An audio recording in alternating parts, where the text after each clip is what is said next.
Bien, la semana pasada hicimos la introducción a los libros proféticos y quedamos en los temas teológicos que se tocaban en los libros proféticos. Si bien son 17 libros proféticos y cada libro va a ir tocando poco a poco diferentes temáticas, en general podemos decir que los libros proféticos van a ir tocando algunos temas en particular. Los profetas no vienen a ser fundadores de una nueva religión, ni tampoco a traer ideas nuevas o distintas, sino más bien vienen a ser renovadores de la vida religiosa de Israel, ¿sí? Entonces ellos, con el ministerio profético, van a formar un cuerpo de ideas religiosas de enorme amplitud, pero que viene en continuidad con la tradición original. No vienen a traer nada novedoso, distinto, de lo que ya había sido revelado con Abraham, con Moisés, con los patriarcas. Dentro de toda la diversidad del mensaje profético, se pueden elegir dos temas principales o comunes. El primero era la exhortación de la fidelidad a los principios religiosos, ¿no? Era el profeta exhortando al pueblo a ser fiel a los preceptos religiosos de la nación. Pero especialmente el tema del monoteísmo. Tenemos que entender que para la época ser pagano era lo realmente religioso, porque tener muchos dioses era más religioso que tener uno solo.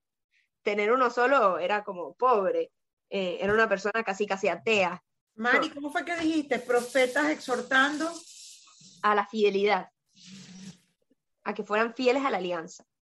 Entonces el tema del monoteísmo es algo súper revolucionario para la época. Lo normal era que se creyera en muchos dioses, ¿no? El creer en uno solo era empobrecer la religiosidad del pueblo, ¿sí?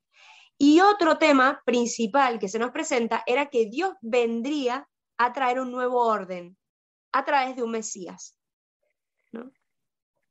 Entonces tenemos, por un lado, la fidelidad a los principios religiosos y por otro lado, el mesianismo, ¿sí? Ese nuevo orden religioso que vendría a traer el Mesías. Bueno, vamos a profundizar un poco en estos dos temas teológicos.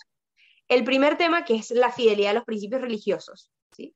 Recuérdense, históricamente los patriarcas reciben de Dios las promesas divinas. ¿Qué promesas recibe Abraham? Tierra y descendencia. Perfecto, muy bien, ¿eh? De grandes naciones. Después de ametrallarles en la cabeza con esas dos, al menos se fijaron, ¿sí? Entonces, descendencia y no, estás hablando y no se te escucha. No, que me quedé o sea, estaba escribiendo y no oí lo que dijeron. Que Dios le hace a Abraham dos promesas, ¿sí? La promesa de la descendencia numerosa y la promesa de la tierra prometida, ¿no? Que iban a recibir. Pero también, de alguna manera, también le hace alusión a una promesa mesiánica. ¿Por qué? Porque Abraham, a través de Abraham, serían bendecidas todas las naciones de la tierra. ¿Qué quiere decir esto? Que Dios elige a uno para bendecir a todos.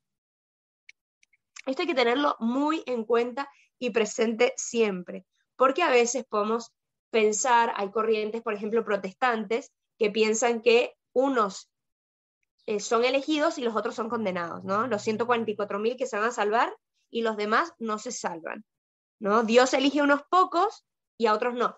Y esto en principio diríamos, bueno, que ellos piensen esto y nosotros pensemos lo otro no afecta para nada y ya está.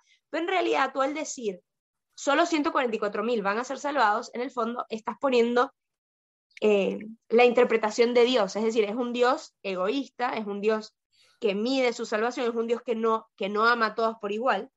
Uh-huh. Y esto es delicado porque toca entonces la esencia de Dios, toca la teología más profunda, que es el conocimiento de Dios. Nosotros creemos que Dios elige, llama a unos para bendecir a todos. Es decir, nos llama a unos pocos que estamos bautizados, pero no porque solo nosotros nos vamos a salvar, sino porque nos llama a nosotros para alcanzar la salvación a todos. Y entonces tenemos que entender y recibir ese llamado al cristianismo como una misión. Bueno, en Abraham ya estaba entonces de manera implícita la promesa mesiánica, porque a través de uno serían bendecidos todos. A través del sacrificio de uno, todos nos veríamos beneficiados, en este caso en Jesucristo, ¿no? Después entonces de los patriarcas vino Moisés, que Moisés fue elegido también para llevar a cabo la organización de la vida religiosa, es decir, Dios que promete algo a los patriarcas y luego que lo tiene que concretar en una vida religiosa puntual, ¿no? A través de un culto, a través de unas leyes, a través de un templo, pero también y especialmente a través de unos altos principios éticos y religiosos. ¿Por qué? Recuérdense que los mandamientos, el no del mandamiento no es un no de negación, no matarás, sino es un no de constatación. ¿Qué quiere decir? Porque tú eres mi pueblo, tú no matas. Porque tú eres elegido de Dios, amado por Dios, tú también amas a Dios por sobre todas las cosas, ¿no? Porque tú eres mi pueblo, tú no robas. De manera que es constatación de un vínculo, de una alianza que el pueblo tiene con Dios. Entonces, esto, el ser el pueblo elegido, conllevaba a unos principios religiosos y éticos enormes. Eran elegidos por Dios y por lo tanto estaban llamados a tener una vida a ese nivel. Y luego vinieron los profetas, ¿no? Patriarcas, Moisés, profetas. Los profetas son personas que Dios iba suscitando. ¿Y cuál era la finalidad de los profetas? ¿Por qué los suscitaba Dios? ¿Por qué los llamaba? Tenían la misión de dar a conocer en toda su pureza la ley y los designios de Dios. ¿Qué pasa? Que con el tiempo esta ley se fue ensuciando, porque se volvió una ley puramente de cumplimiento y no una ley de vínculo. Es como si de repente en el matrimonio, bueno, no sé, está el esposo que le lleva la flor a la mujer, bueno, porque es lo debido, ¿no? Porque yo debería sacar a mi mujer a pasear, le debería invitar a una cena, entonces lo hago. O desde ese vínculo, desde esa relación amorosa, en donde yo quiero. Bueno, los profetas eran enamorados profundamente. Ellos habían tenido una experiencia de Dios profundísima y por lo tanto les dolía profundamente que el pueblo respondiera solo desde el deber ser y no desde el vínculo amoroso, ¿sí? Aquí me preguntan, Moisés no era patriarca. No es considerado patriarca, ¿sí? Moisés es considerado el primer profeta, por decirlo de alguna manera. Abraham, Isaac y Jacob eran los patriarcas, los considerados patriarcas propiamente. Pero este término es vago y a veces también hay autores que incluyen a otros, ¿vale? Bien.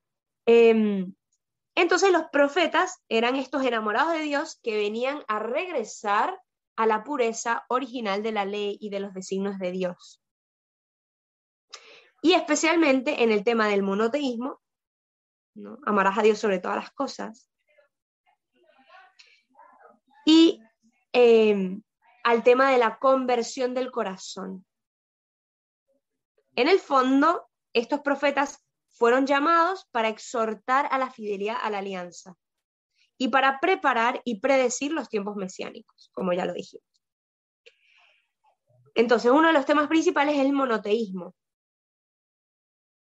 El aspecto más importante de todos los oráculos proféticos se encuentra en la exhortación a la fe a un único Dios.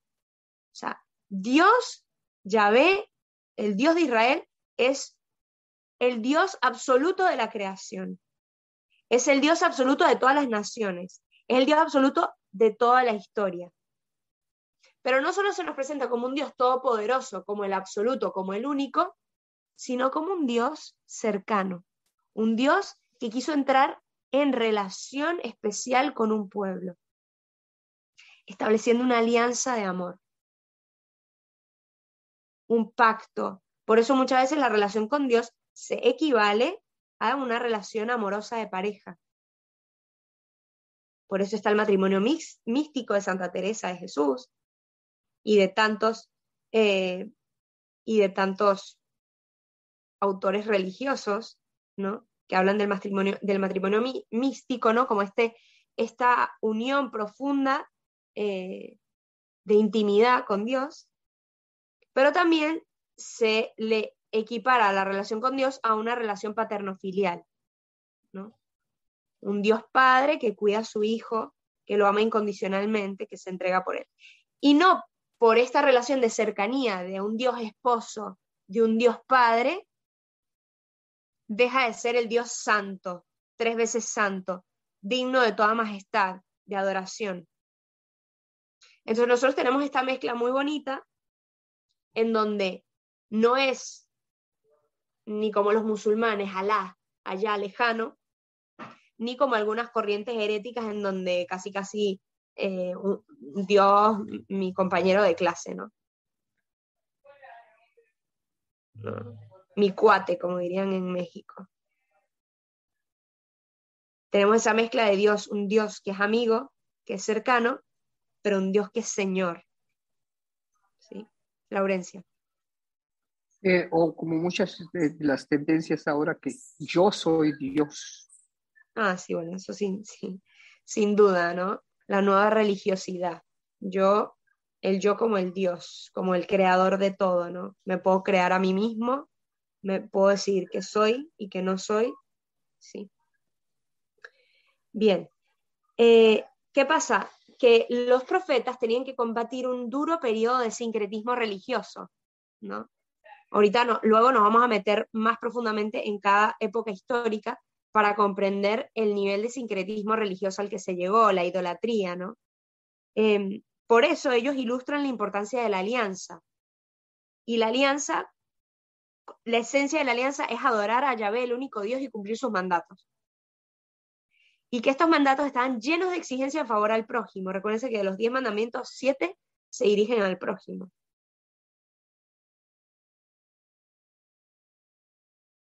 Entonces, como decía Santa Teresa de Jesús, no podemos, primero lo dijo San Juan, ¿verdad? San Juan decía que, San Juan Evangelista, dice que no puede amar a Dios quien no ama a sus hermanos. En la primera carta de San Juan. Pero también Santa Teresa de Jesús dice que el amor a Dios será probado a través del amor a los hermanos. Para ver si realmente es cierto este amor. ¿No?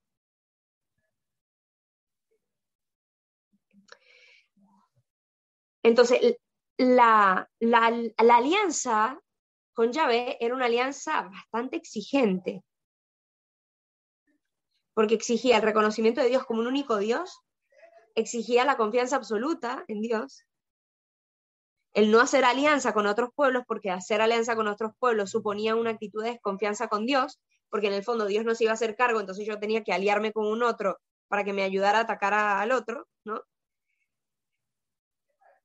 Porque esta alianza conllevaba en el fondo a abrazar una mentalidad y una cultura que ponía en riesgo la religiosidad de Israel, ¿no? Porque tenía que abrazar la creencia en otros dioses. Y esto nos parece muy lejano, ¿no? Algo ajeno, lejano, ¿no? Porque yo no adoro otros dioses. Pero cada vez que hacemos pactos con la mundanidad para encajar, ¿no? Entonces, porque cambiamos nuestra manera de hablar, de vestir, las cosas que hacemos, las cosas que no hacemos, las cambiamos en base a la cultura, es porque yo quiero adaptarme, quiero encajar, y entonces termino haciendo pequeños diosesillos, ¿no? Mis estatuillas que voy coleccionando, ¿no? Bien, aparte del monoteísmo tenemos todo el tema de las exigencias morales, ¿no? En el fondo, la doctrina moral predicada por los profetas era la misma de toda la vida, pero ellos enfatizan en la importancia del culto interior, de la interiorización, es decir, la necesidad de acompañar los actos externos con la pureza de corazón. Es decir, de nada te sirve hacer misa, ir a misa, de nada sirve si yo lo que estoy haciendo es por cumplir. Si yo lo que estoy haciendo es, bueno, nada, la tilde, ¿no? El tic, cumplí. Pero ¿cuál fue la disposición de mi corazón? Entonces, los profetas constantemente van a reclamar este tema, ¿no? Y de hecho van a hacer oráculos de Dios diciendo, ¿de qué me sirven sus sacrificios? ¿De qué me sirven sus celebraciones? ¿De qué me sirve su culto? Yo lo que quiero es un corazón contrito y humillado. Un corazón que esté arrepentido. Un corazón que busque unirse a Dios, ¿no?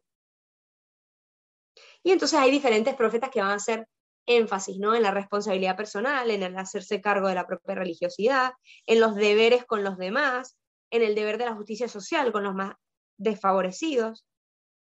Y que en el fondo, si descuidamos esto, descuidamos un precepto divino que era el amor al prójimo. No, yo voy a misa, yo tal, pero a mí que no me toquen mi tiempo, mi dinero, mis bienes. Pero yo voy a misa, ¿eh? Yo voy a misa. Y todos los domingos voy a misa. Pero bien que salgo de misa y empiezo, esta gente que no se mueva, tocar la bocina, que la gente salga del parking ya. Hijo mío, acabas de recibir al Señor en tu corazón. ¿Cuál es el apuro? ¿No?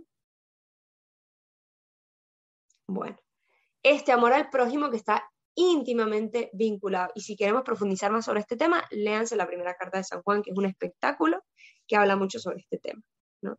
Ellos insisten, los profetas insisten en la conversión del corazón, señalando que la misericordia de Dios no tiene límites. Dios que siempre está dispuesto a perdonar, Dios que siempre tiene las puertas de su corazón abiertas de par en par, con tal de que nosotros estemos verdaderamente arrepentidos. Y haciendo hincapié en que lo que le agrada a Dios es el culto interior manifestado en la obediencia y docilidad a sus mandatos. Y de aquí va a salir el término, ¿no? El resto de Israel. Porque Israel, por sus pecados, iba a tener que ser purificado. Tras este castigo y esta purificación, saldría un pequeño resto, ¿no? Los que quedaron. Los que quedaron después de la quemazón.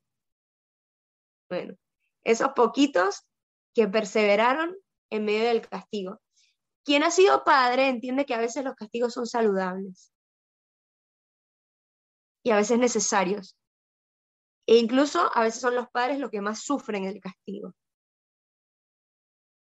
Pero entienden que a veces hay que hacerlo, ¿no? Es como un doctor, que por más de que te va a causar dolor la operación, y puede, bueno, es importante operar para sanar, ¿no? Bueno, igual un castigo. El castigo de Dios siempre es medicinal. Siempre busca la sanación. No busca el descargar su ira y su cólera como nosotros los seres humanos que castigamos al otro. Yo voy a sacar mi ira, todo el fuego que tengo dentro y quemar al otro. Dios no es así. Dios lo hace como un castigo medicinal para sacar lo mejor de nosotros, ¿no? Bueno, y el otro tema importante, así como fue la fidelidad, es el tema del mesianismo, ¿no? El tema del mesianismo, que es ir vislumbrando la figura del Mesías, del reino mesiánico, en el cual se iban a cumplir cabalmente todas las promesas de Dios. El mesianismo fue iluminado por diferentes perspectivas dependiendo del profeta, pero sin duda la plenitud de todas estas promesas se resalta a la luz de la revelación del Nuevo Testamento. Los profetas hablaban de que el Mesías sería un descendiente de David. Vayan sumando a ver a quién estamos apuntando.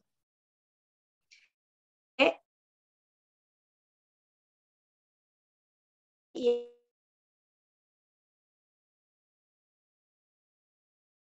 sería aquel que reinaría con la justicia del Señor, la justicia que es misericordia, la justicia que es la cruz, que es Dios entregándose a sí mismo para pagar nuestra culpa. También los profetas hablan sobre el siervo del Señor. Esto lo podemos ver en todos los cánticos del Señor de Isaías, a partir del capítulo 42. Ya en Isaías se habla sobre un siervo del Señor que asumiría con plena obediencia el castigo que debía recaer sobre todos los hombres para su salvación. ¿Y sobre quién recayó? Todos los pecados, ¿no? Cristo. Así es. También los profetas hablan que sería el mismo Dios el que habría de reinar sobre toda la tierra. Esto lo dice Isaías, esto lo dice Zacarías. Entonces tenemos a los fariseos sorprendidos de que Jesús se llamaba Dios cuando sus propios profetas hablaban que Dios mismo vendría para reinar sobre la tierra. Tenemos a un Daniel que nos habla del Hijo del Hombre, que poseería un reino eterno y universal. Tenemos un Zacarías que nos habla del Mesías como un rey que vendría, ¿no? Como descendiente de David. Entonces en él se uniría la condición de rey, la condición de profeta y la condición de sacerdote. Y por eso cuando nosotros somos bautizados a imagen de Cristo, se nos concede la condición de reyes, profetas y sacerdotes, que ya lo hemos profundizado en otros casos, ¿no? Entonces, sin duda, todas estas líneas mesiánicas de las cuales hablaban los profetas confluirían en la figura de Jesús, el verdadero Mesías, el descendiente de David, el Hijo del Hombre, que en su misión callada representa la figura del siervo de Yahvé que carga con todos los pecados y que trae la salvación definitiva y universal. Él vendría a traer la nueva y definitiva alianza. Ahora entendemos mucho mejor las palabras de la consagración cuando dice, esta es mi sangre, la sangre de la nueva alianza, este nuevo orden que vendría a traer el Mesías. Bueno, esto lo vamos a ir profundizando con cada profeta y es un espectáculo. Les dije que a partir de este momento se nos abriría la mente y el corazón hacia esta nueva realidad de cómo Jesús viene a hacer el cumplimiento pleno de las profecías del Antiguo Testamento. Y por último, como tema teológico, tenemos todo el tema de los profetas a la luz del Nuevo Testamento. ¿Sí? Los salmos son los textos más citados en el Nuevo Testamento, pero los segundos son precisamente los profetas, ¿no? Son los más citados en el Nuevo Testamento. A veces con alusiones explícitas y a veces con alusiones implícitas, ¿no? Yo les pregunto, ¿el Evangelio de Mateo a quién está dirigido? ¿Para quién se escribió? Para los desde aquí Mateo, a los paganos. Gentiles. No, para los eruditos, ¿no? Para los judíos. Para los judíos. Y por lo tanto, si el Evangelio de Mateo fue dirigido para los judíos, la genealogía de Jesús en Mateo, ¿en quién empieza? David. ¿En quién? En Abraham. En Abraham. Abraham, padre de los judíos. Claro. En el caso de Lucas es un evangelio dirigido ¿a quién? Ahora sí, los paganos. A los paganos. Y por eso la genealogía de Lucas, ¿en dónde comienza? Uh-huh. En Jesús, ¿no? No, ¿cómo va a comenzar Jesús? No, de ahí para... Pero no. En David, ¿no? No. No. ¿En Juan el Bautista? No. No, Juan el Bautista no es genealogía de Jesús. Juan el Bautista es el primito, pero no es la genealogía. Estamos adivinando. Sí, están adivinando. En Adán. En Adán. Ah. ¿Por qué? Porque abre el campo de la salvación universal. Es decir, no solo los hijos de Abraham reciben la salvación, sino todos los seres humanos, desde Adán. ¿Sí? Entonces, ¿dónde creen ustedes, en qué evangelio van a estar más presentes el tema de el cumplimiento de las escrituras en Jesús? En Juan. Yo nunca hablé del evangelio de Juan hasta ahora. Ah, perdón. Pues en Lucas. Entonces, en Mateo. En Mateo. En Mateo, claro, en Mateo, porque ¿quién conoce las escrituras? Los judíos, a los paganos no les importaba el Antiguo Testamento. Claro. Ah, ¿Sí? Entonces, con la venida de Jesús se da cumplimiento a todas las escrituras. Y por lo tanto vamos a ver en Mateo muchas veces que dice, como dijo el profeta, mirad, la Virgen quedará encinta, ¿no? Y esto se dijo para que se cumplieran las escrituras dichas por los profetas. ¿Sí?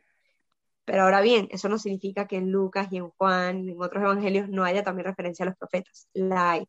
Por ejemplo, en Lucas está un pasaje famosísimo de referencia a todas las escrituras, que es ¿cuál? ¿Te está cortando? No sé. ¿Se me está sí. cortando? Conmigo sí. ¿Ya? ¿Se me escucha bien? Yo sí te escucho bien. Perfecto.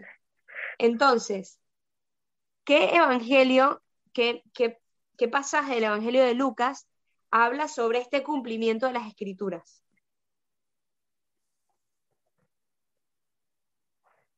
Los discípulos de Maús.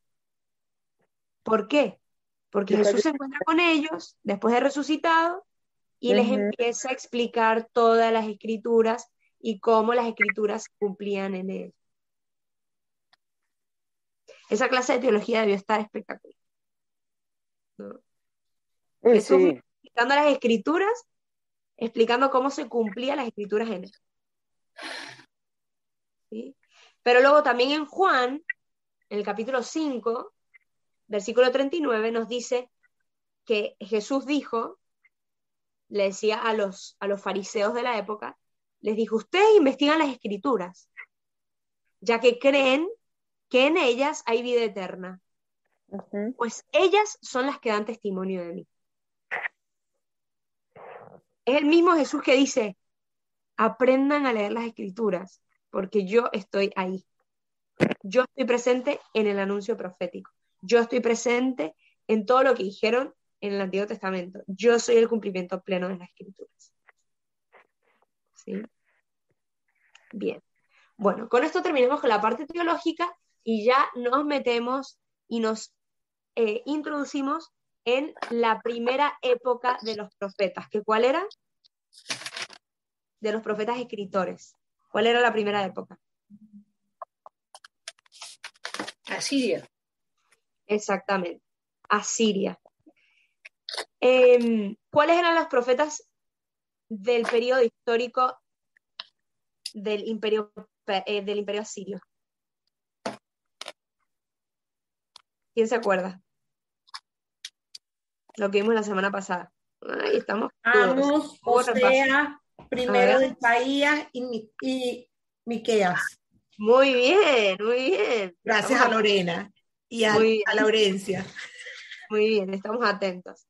Entonces, vamos a meternos en este periodo, ¿sí? Vamos a empezar a estudiar a estos profetas. Pero primero, como siempre, voy a poner el marco histórico. Si bien el marco histórico ustedes lo deberían manejar a la perfección, porque ya esto lo vimos, voy a hacer un pequeño repaso, ¿sí? Que es este, ¿no? El de los primeros profetas escritores del siglo VIII antes de Cristo. Según la tradición bíblica, los 4 primeros profetas escritores, que son Amós, Oseas, Isaías y Miqueas, ejercitaron su misión en la segunda mitad del siglo VIII, a partir del 760, ¿sí? Más o menos. ¿Qué pasa? Al inicio, del siglo VIII, es decir, alrededor del año 800, la decadencia de los grandes imperios, ¿no? Recuérdense que estaba el imperio asirio, que era el que gobernaba sobre Israel, pero habían otros imperios. Estaba el imperio mesopotámico, el imperio egipcio y demás, y el imperio asirio. Pues resulta que a inicios del siglo VIII empieza a haber una decadencia de estos grandes imperios, ¿no? Económicamente empiezan a tener una decadencia. Y por eso las naciones que estaban gobernadas por este imperio empezaron a tener una mayor prosperidad. ¿Por qué? Porque no tenían que pagar impuestos, porque no había un imperio que los aplastara, ¿no?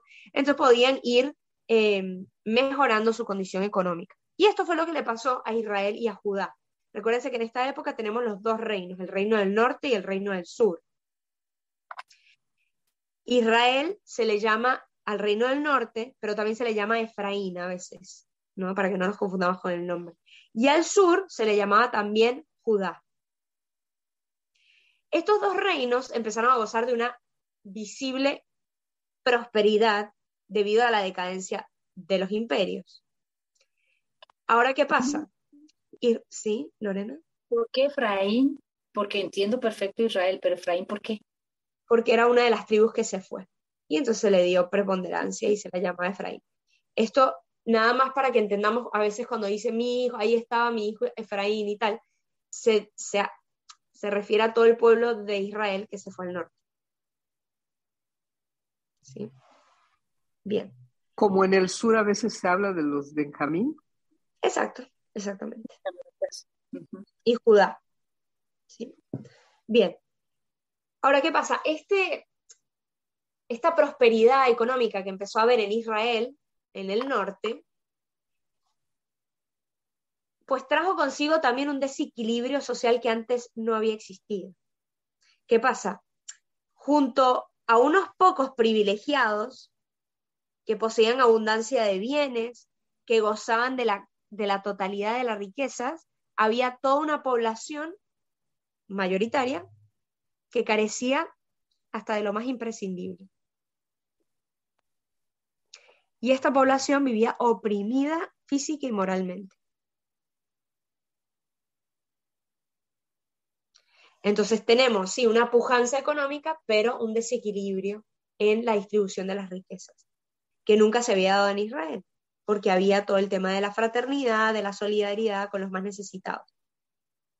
Pero bueno, como el hombre es hombre, se va aflojando en esos temas, en los temas de la alianza, y bueno, no importa, yo me guardo un poquito más, yo quiero ser sacerdote porque así me llega más dinero, ¿no?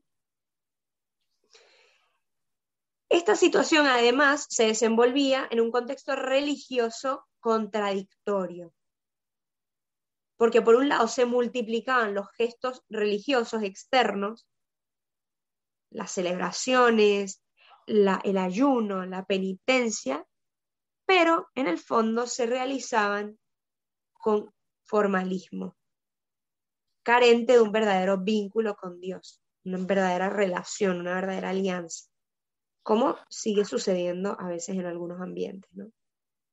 Donde yo hago las cosas como por cumplir.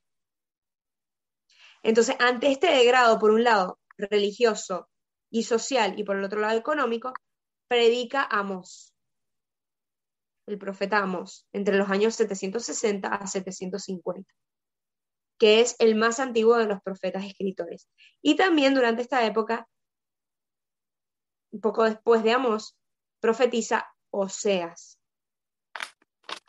Estos dos profetas van a poner su sede en el norte. Hacia el año 745 hay un cambio radical en la situación política, porque el emperador de turno, el emperador asirio de turno, decide un poco apretar las tuercas de las naciones. Y entonces tenía el fin de extender la hegemonía de su imperio. Entonces, obviamente, la situación de los reinos de Israel y Judá comenzó a declinar. ¿Dijiste 745? y más o menos. Ok. Entonces, la situación durante esta época para los dos reinos empezó a declinar, ya no había la seguridad económica que había prevalecido hasta ese momento. ¿Y por qué había tanta inestabilidad? Había una inestabilidad porque había una gran división en Israel sobre la política que debía seguirse en relación a la potencia dominante. Es decir, ¿qué vínculos vamos a tener con Asiria? ¿Nos aliamos y pagamos tributo? ¿Nos sometemos a cualquier precio? ¿Adoramos a sus dioses? Y estaban los que preferían confiar en la fuerza del propio ejército y en la ayuda de los países aliados. Pero ninguno confiaba en Dios. Unos en la potencia dominante y otros en las naciones amigas, ¿no? Vecinas.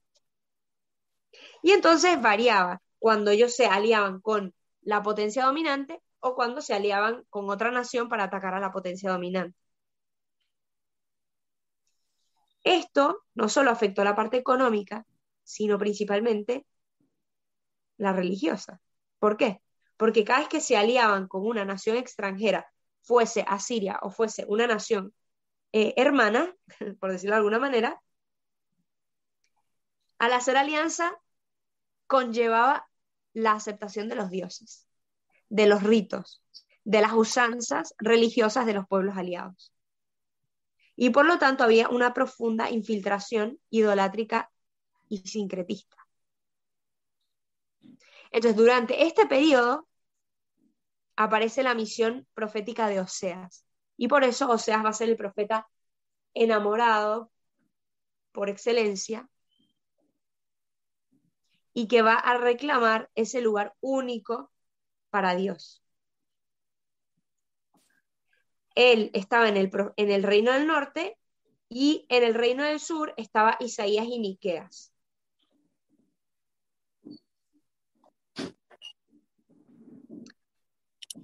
En el año 734 hay una guerra muy importante que se llama la guerra Ciro-Efraimita. Perdón por tantos datos históricos, pero solo para introducir ya más puntualmente a cada profeta, primero pongo el layout, ¿no? Como para que estemos todos situados. ¿Perdón? ¿La guerra era entre quiénes y quiénes? Bien, entre Damasco, los sirios, Ajá. entre los sirios y los asirios. ¿Sí? Ah, Los ok. sirios son los de Damasco Los asirios. y los asirios son los del imperio dominante. Ok, es que tú ahorita En dijiste que no entendí. Ciro-Efraimita, ahorita voy a decir, la guerra Ciro-Efraimita. Efraínita. Efraimita, que viene de Efraín. Ok, gracias. ¿Qué pasa? Los de Damasco se alían con el reino del norte. ¿Se acuerdan que el reino del norte le decíamos Israel o también Efraín? Entonces, Ciro-Efraimita es porque se alían los de Damasco con los del norte contra el imperio asirio. Mari, cuando dices que Oseas y Amós eran del Imperio del Norte o profetizaban el Imperio del Norte. Profetizaban en el imperio del norte. Luego veremos de dónde son cada uno. Pero profetizaban en el norte, Isaías y Miqueas en el sur. Bien, entonces, el rey de Damasco se alía con el rey de Israel para atacar a Siria y a la vez llaman al rey de Judá para que se alíe también. Y el rey de Judá decide no aliarse. Dice, no me quiero aliar con estas dos naciones, prefiero aliarme con Asiria.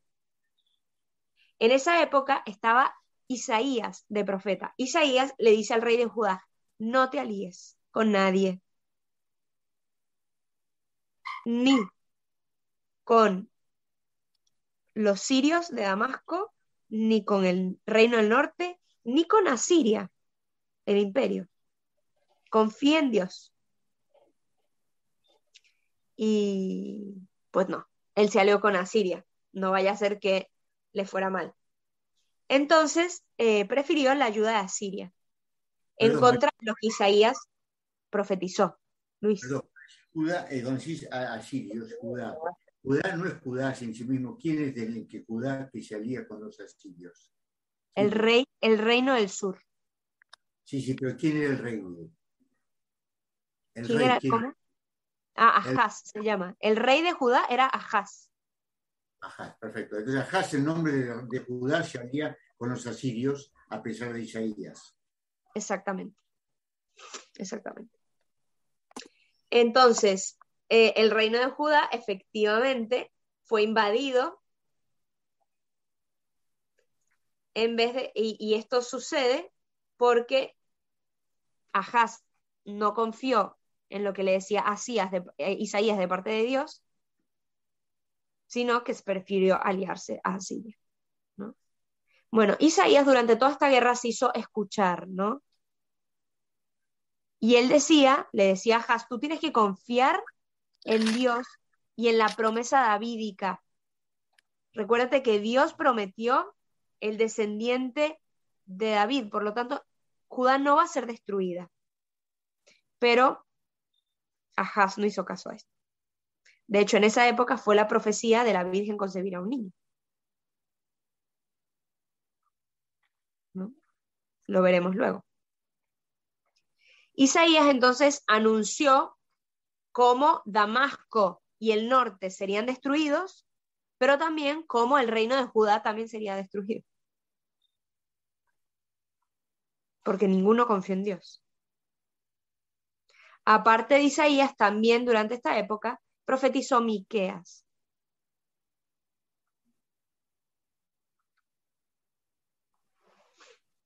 Y Miqueas un poco hablaba de cómo una campaña militar llevada a cabo por Asiria era providencia de Dios como castigo para las capitales del reino del norte y del sur, ¿no? Recuérdense que en el Antiguo Testamento van a leer la providencia de Dios como si Dios hubiese enviado ese castigo, pero en realidad es que Dios a través de ese evento saca algo bueno para la nación, ¿no? Bueno, luego entonces otro evento importante durante estos años es la caída de Samaria, que fue en el 722. ¿Sí? Bueno, recuérdense que, bueno, Asiria quiere volver a tomar el poder, quiere volver a apretar las tuercas, y entonces hay pequeñas naciones que están rebelándose. Una de ellas está el reino del norte, que se está rebelando. Y entonces agarra el emperador asirio, que se llama Sargón, y conquista Samaria, ¿no? Se deja de tonterías y dice, mira, se acabó las rebeliones, atacó, y entonces los habitantes de Samaria fueron deportados. ¿Y qué agarró? Lo que pasa es que Samaria estaba en un lugar estratégico, militar y políticamente, entonces agarra y reconstruye Samaria, la reconstruye el emperador asirio, y mete ahí un gobernador suyo y mete a diferentes naciones, ¿no? Mezcla a los moabitas, a todo el mundo mezcla ahí en Samaria. Gente que tenía su propia religiosidad, gente que tenía sus propios dioses. Y esta población termina, los poquitos que quedaron israelitas dentro de Samaria, deciden que en el panteón donde estaban todos los dioses también van a poner un altar a Yahvé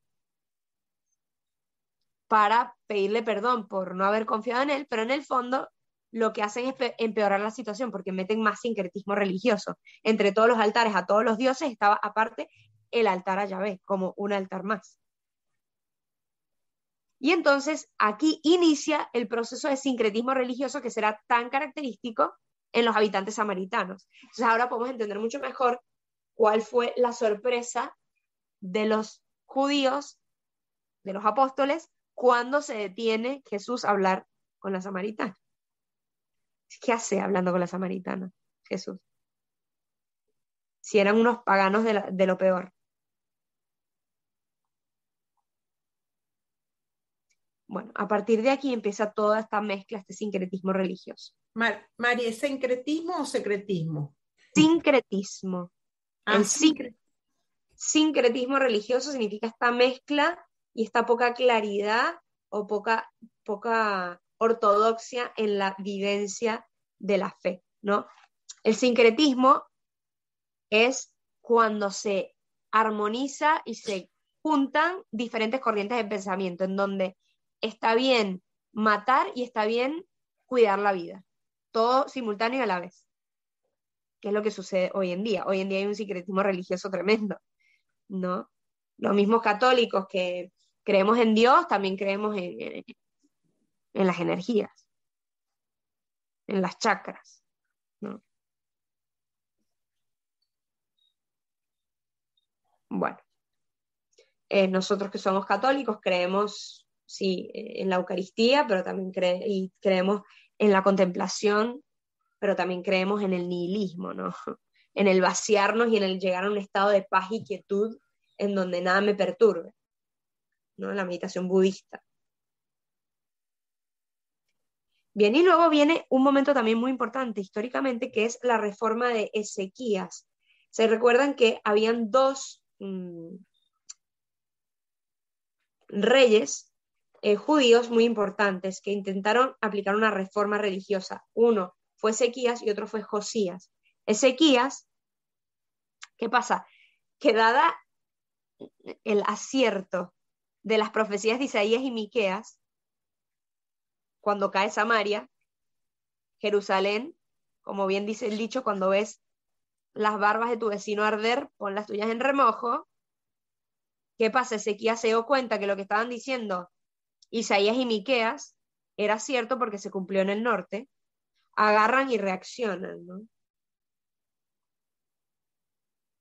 Y entonces Ezequías empieza a hacer una reforma religiosa en donde quiso llevar a la nación a los ideales de la época davídica, ¿no? Quiere hacer un regreso a esa época. Y por eso destruye todo lo que tiene que ver con altares a otros dioses. También destruye, imagínense, en esa época todavía existía la serpiente de bronce que hizo Moisés en el desierto. Esto lo pueden leer en 2 Reyes 18:3. Dice que Ezequías agarró y destruyó a Nejustán, la serpiente del desierto, ¿no? Porque todavía los judíos seguían echándole incienso un poco, se me fue la palabra, pero cuando somos, bueno, no me acuerdo la palabra, sí, como por si acaso, ¿no? Por si acaso le sigo tirando incienso a la serpiente, no vaya a ser, ¿no? Que me venga encima a mí el castigo, ¿no? Bueno, es lo que a veces también hacemos nosotros, ¿no? Me cuelgo esto, no, por si acaso, no por si acaso. Me voy a colgar una crucecita por si acaso. Y en realidad, bueno. Porque, Y entonces, perdón, usamos a Dios como talismán en algunos casos, ¿no? exactamente, terminamos usando talismanes. Como si la cruz y cargar con un escapulario o con una camándula, solamente por el hecho de hacerlo, eso nos va a librar o nos va a proteger. Así es. Supersticioso, esa era la palabra que estaba buscando y no la tenía. Supersticiosos. Supersticioso, así es. Caemos en cierta superstición en la vida religiosa, ¿no? En la vivencia. Bueno, pero él, justamente Ezequías, trató de hacer desaparecer todo esto y purificar y renovar la alianza según el espíritu de David, ¿sí?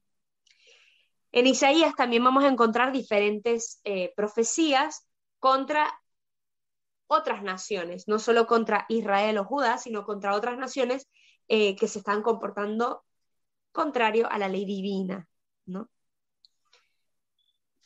Y por último también vamos a ver que Judá, de nuevo, por el tema de aliarse con las naciones enemigas o de aliarse con el imperio, terminaba cometiendo idolatría, terminaba haciendo cosas contrarias a la fe y terminaba poniendo en duda a Dios, porque no confiaba plenamente en las promesas y terminaban haciendo cosas para salvar el pellejo, ¿no?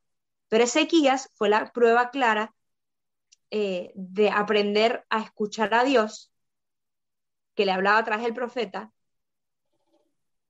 porque cuando lo hacía era mejor que seguir sus intuiciones de razón política, ¿no? O sea, la razón política le decía, mira, la mejor estrategia que tú puedes hacer es que tú te alíes con el enemigo. Pero el profeta le decía, no te alíes, ¿no? Yo creo que ya les he contado esta historia de una amiga que trabajaba en una agencia publicitaria y le dijeron que tenía que hacer publicidad para una tienda de objetos sexuales, ¿no? Bueno, y entonces le dijeron, y si no lo haces, te sacamos del trabajo. Y ella le dijo, pero eso va en contra de mis principios. Y le dijo, mira, si tú quieres seguir avanzando por este camino, o entras por acá, o no vas a poder, ¿no? Y ella podía haber dicho, como hace tanta gente, ¿no? Y también es entendible, por un lado, de decir, bueno, no va a perder mi trabajo, ella estaba manteniendo a su papá estaba enfermo, y resulta que dice, ella era el único ingreso de su casa, y dice, yo con esto no pacto, no voy a hacer pactos con esto. Y pues efectivamente se quedó sin trabajo. Un viernes y un lunes ya tenía oferta de trabajo y empezó a trabajar ese mismo día, ¿no? Es una prueba difícil, sin duda. Para los reyes también sería no aliarse, estaban poniendo en peligro la nación. Bueno, he aquí lo que significa la confianza en Dios. Aquí hay un ejemplo muy concreto, ¿no?, de lo que significa la confianza en Dios. Bien, bueno, con esto terminamos esta primera parte y ya la semana que viene, no voy a meterme porque ya no vamos a alcanzar, la semana que viene arrancamos con el profeta Amós. Así que los que ya pueden empezar a leer el profeta Amós es muy cortito, probablemente entienden poco, o quizás sí entienden, no sé, va a depender. Pero luego la idea es leerlo, luego yo lo voy a explicar y luego que lo vuelvan a leer para ver si entienden ahora más, ¿no? Esa sería la prueba de fuego de la clase, que realmente terminen de entender. Bueno, preguntas, se abre el espacio a preguntas. Nena.